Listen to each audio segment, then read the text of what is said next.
Hello friends, AmyR here with Prairie Paper and Ink, back from a short hiatus from videos, but I've been working a ton behind the scenes. Long story, moved my office into the garage, discussed it on my Prairie Paper and Ink Facebook page. That's linked in all my description boxes under the video, so I'm not getting into it today, but for today's video, back with more Christmas cards. And I started with the Simon Says Stamp 3D embossing folder. This is the Snowflake Visions embossing folder. And specifically with the Simon Says Stamp ones, how I use them is I have the folder, cardstock in it. Sometimes I'll mist the cardstock with water, sometimes not. Just depends on my mood. And depends on the folder sometimes too. And I'm using a Spellbinders Platinum machine. This also works for the Platinum 6. Is the platform, the folder with the cardstock, and I have 2 metal shims. I'll link to the shims. People don't need to. I just happen to have 2, and it's the perfect sandwich for me. However, with the product listing for the embossing folders, it does list a bunch of different sandwich options depending on your die cut machine. So it kind of gives you a guide to start with, and then you figure out what works best for you. So highly recommend that. So I embossed the white cardstock with this embossing folder, and I decided to do it 4 times because I wanted to do some ink blending. And I'm using the new colors that Simon released with their last release. So I'm using like the orange trio, the green trio, the blue trio, and the like pinky purple trio. And I don't have the specific color names in front of me. I haven't memorized them yet. But again, everything will be linked with the supplies. So I'm working on my Waffle Flower stencil mat. This is the mini one, and it clings to my Tonic magnetic mat. I've shown this in, I forget, like previous videos anyway. So that's kind of just how I store them together because it just works. So all I do is start with the lightest of the 3 colors, and I'm just using one of Simon's blending brushes.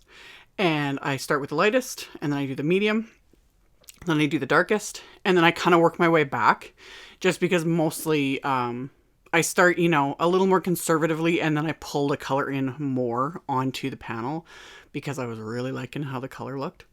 Highly recommend, if you are struggling with blending and like need more practice, embossing your cardstock first, like using an embossing folder, it helps because it kind of takes away from that, perfectly smooth cardstock so you can see every little thing. The embossing, the raised edges, the lowered edges, they just enable things to blend a little bit better. So it's a good way to practice. You can also do this with just like a heat emboss background. That would look really pretty too. I'm just kind of obsessed with the 3D embossing folders lately, especially these Snowflake ones. So I went along and did this with all the different colors. I was using my little Pawsitively everything tool. That's the little silicone one. And because I have all the colors, I put a different color for each color combo because I was just being extra. And also because I couldn't find my ink stand ink pad holders when I was filming this. Because again, like I'm working and living in chaos. It's just nuts. Like I'm sitting on my dog's bed on the floor doing this voiceover. Anyway. I did all of the ink blending on these. FYI, if you're not aware, like these silicone mats, any silicone mat really, they wipe clean. If they get really inky, I'll literally hang them up and my phone's going off. I'll put it in my shower and rinse it off if they're really filthy. But anyway, what I wanted to say was with the silicone inks, like this pink combo, there's something in like pink and red, specifically inks. There's like whatever makes them that color, will stain. So my mat is now stained with this pink color, but it's not the end of the world. I just wanted to point it out. I know it bugs some people. It still kind of bugs me because, you want to keep it all pristine. But, I cleaned it off. The stain is there, but it's not going to affect anything. So, and besides, this color is just, I'm really loving these Simon inks. Like, yeah, they're just pretty. So after I did all my ink blending, I took the darkest color of each combo and I just smushed a bit onto my just magnetic mat. Any non-porous surface is going to work. And I swirled it up with a wet paintbrush and did a bit of splatter. Just conservative with the splatter. And yes, I couldn't find my fan brush either. I'm just like, I was just making do. Like, it's just, everything's nuts. So anyway, each one I did the darkest color. So it just gives it that little extra bit. And then after I was done, I wanted to do white splatter. And same thing. Couldn't find my palette. Couldn't find my white gouache that I normally use for white splatter. So I grabbed this, I have this Avery L white ink spray. And I think I bought this last year. I forget when I got it. I got it forever ago. I don't even know if I've shown it in a video. But I was like, let's just see what happens. So I poured out a bit because I didn't want to use it like as a spray. I wanted splatter. So I ended up like literally just pouring some on my mat here, picking up a brush. And you guys, seriously, it's awesome for white splatter. This might be a new favorite. We'll see. I was very impressed with it. So I just picked it up with my brush and splattered it. I was going a little conservative at first because this was, I'm honestly not sure if I've even used this stuff before. So I started with the one and splattered it on the background. And then, went and did all these other ones, just swirling my brush in this white spray. This is very liquidy. So again, I wasn't sure how it would show up, especially on top of like dye-based inks like this, like water-based inks that more often than not, as any sort of white splatter would dry on them, they kind of absorb the color. And I don't know if it was just the inks. I'm going to have to try this splatter on top of other ink blended backgrounds like that I'll do down the road and just see where everything goes. But on top of these Simon Pawsitively saturated inks, this splatter worked really well. So I went back and worked my way back through the backgrounds and added more.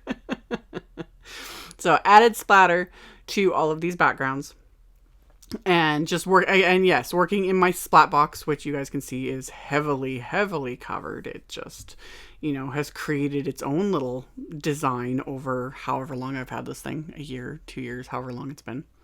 So I did all my backgrounds. I trimmed my backgrounds down off camera. So I'm not sure what, like, I think 3 3/4 by 5 inches, something like that. And then for my main sentiment, I'm using the Merry and Bright wafer die from CZ Design. There is like an outline for this as well, and there's a few other little elements, but I wanted just the words. And I die cut them from white cardstock. And then the top layer is Simon's glossy white cardstock. It's a subtle sort of addition rather than just using white, but it's nice, especially in real life. I do kind of am able to catch the reflect on it at the very end, when I show you guys the close-up. But yeah, it's just a subtle thing, but it's nice. I kind of might need to do this more often rather than just having just like plain white, stacked cardstock die cuts. I like the glossy on top. So I did all that, and then same thing, I couldn't access my color cardstock. But there's ways to get around that, especially if you don't have a ton of colored cardstock, is I took the darkest color of ink pad again and just went around the very edges of these panels that were slightly larger than my embossed backgrounds. And only the very edges need color because you're not going to see the center because it's going to get covered up. So I went direct to paper with the ink pads. Simon is not kidding when they say these are positively saturated. Do not press these ink pads really heavily if you're doing like direct to paper like this. There's a ton of ink in them. You don't need much. So I was very lightly just kind of inking up the edges, and then I was taking the same blending brushes I was using just to smooth it out a little bit and to pick up some of the pooled ink that was literally like pooling on the cardstock and just making things a little even. And they'll dry. Before I adhered everything, I let them fully dry. And as they dry, they even out more too. And that's a way to get your own, color cardstock for layering. You could do the full panel and die cut it. So you have color cardstock die cuts, anything like that. If you want a sentiment strip, that sort of a thing, you can create your own custom, cardstock colors so that everything matches. Just fun. So I did all that for all the colors. And then I adhered those layers together so they all now are matted with that darkest color, which just, everything was coming together. Even amidst all the chaos I have going on right now, I really enjoyed making these. And as I was making them, I'm like, oh, these would be fun to make like a bunch, like do say 4 of each color or whatever, and to give as gifts. Like these would make nice little gift sets. Whether you do them like specifically Christmas, you could do like thank you cards, all occasion, that sort of a thing.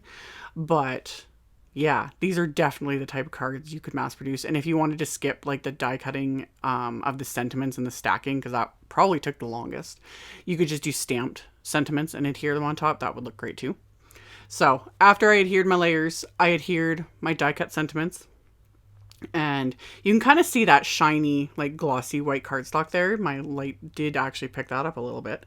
And yeah, kept it fairly simple.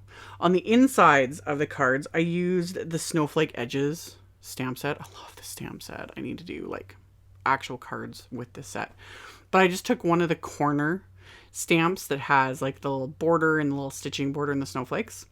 And I have my Misty out. I have my white cardstock bases. And I'm using the lightest color now of each combo to stamp on the inside of my card. So I'm just stamping it in the lower right-hand corner of the inside of my cards. And then before I clean the stamp off, I put a white envelope into my Misty. And then I'm going to ink up the stamp with that same light color. So then I'm going to have matching envelopes. And this is, again, I was like, ooh, these would make such cute little gift sets. So repeated this process for all of the colors, just using the lightest color of ink from each combo. So I've got the blue, the pink, the yellow, or the orange, and the green. I just went along and kept doing that. Doing the card base, or like the inside of the card, stamping the envelope, then cleaning off the stamp, going on to the next color. Very simple. Like, this is how I do my mass production. You do like each step for all the cards all at the same time. So I did all that. And then I grabbed a sentiment from the CZ Design Holiday Silhouette set and lined that up on the inside of my cards. And for this, I'm using the darkest color from those combos again. So it just kind of ties it all in together, makes the sentiment stand out a little bit. So same thing, lined it up, stamped it, and then went on, cleaned the stamp, darkest color of the next combo, and just kept repeating myself until I had stamped all 4 of these card bases with those snowflakes and then the sentiment. Once everything was stamped, I adhered the card fronts to their coordinating insides. And as always, you could leave it here, but of course I'm going to add bling. I was able to find some of my bling amidst chaos. Like, you can't really not find it. I have multiple lifetime supplies. So I went through my bling and I have some Trinity stamps, crystals in different colors. So I've got like aquamarine, ripple, morganite muse, amber glow, and androdite sparkle. I like the names of them too. I've shown these in other videos as well. Like I said, I got multiple lifetime supplies of bling. So basically I just found a pink, some just transparent pink, orange, green, and blue blings and added them. Another option that would work, rather than doing like specific colors, you could do like some white pearls, would look really pretty, you know, or just some like clear bling that would look really pretty as well. I thought about that and then came across these ones and I'm like, of course I'm going to use like the matchy colors, but whatever floats your boat, anything is really going to work. Or you could leave off the bling entirely, but you guys know me, you can never have enough. So after I was done adhering that, I've got my cards with their matching envelopes, the 3D embossing of these snowflakes. I love this embossing folder. It's so pretty and splatter, and the glossy cardstock for the sentiment, and it just makes me happy. So like I mentioned earlier in the video, I will have a link below the video to my blog post. In my blog post, I'll have the pictures. I'll have picture links to all the supplies I used. And I also have that supply list directly below the video in the description box as well. And then links to my social media, my Instagram, my Facebook page, etc. You guys can find all of that directly below if you are interested. Thank you all so much for watching, for subscribing, for thumbs upping, commenting, all the good things. I very much appreciate it. And I will see you all very soon in the next video. Bye.